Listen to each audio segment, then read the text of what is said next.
আসসালামু আলাইকুম everyone, welcome back to my channel যারা কিচেন। সবাই কেমন আছেন? আশা করি সবাই ভালো আছেন।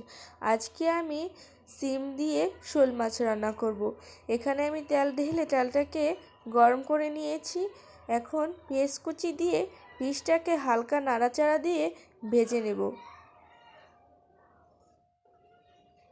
এই যে আমার পেঁয়াজ ভাজা হয়ে গেছে, আমি এখানে 1 চা চামচ আদা রসুন বাটা দিয়ে দেব। আদা রসুন বাটা দিয়ে নাড়াচাড়া দিয়ে দেব।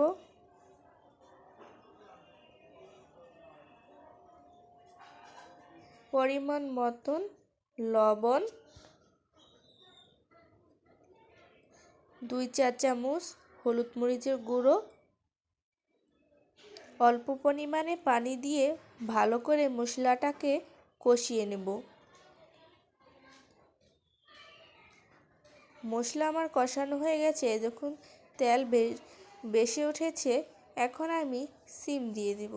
সিম দিয়ে ভালো করে নাড়াচাড়া দিয়ে কষিয়ে নেব। এখানে অল্প একটু পানি দিয়ে আমি ভালো করে কষিয়ে নেব সিমগুলো।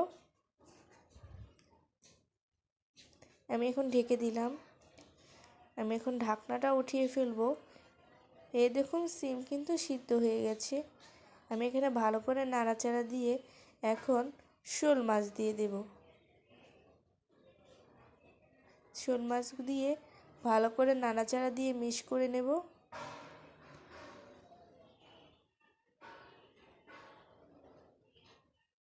পরিমাণ মতন পানি দিয়ে দিয়েছি। এখন আমি ঢেকে দেব।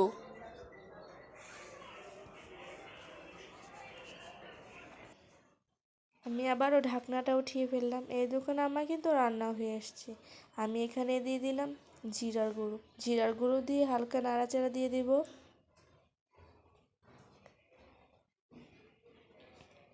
আমার এখানে আরেকটু পরিমাণে জিরার গুঁড়ো লাগবে, তার জন্য আমি এখানে জিরার গুঁড়ো দিয়ে দিলাম।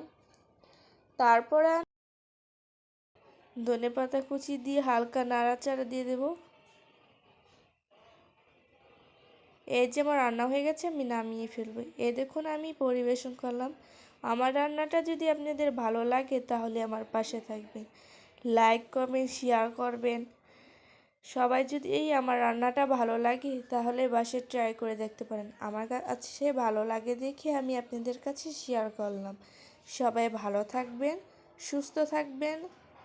আল্লাহ হাফেজ।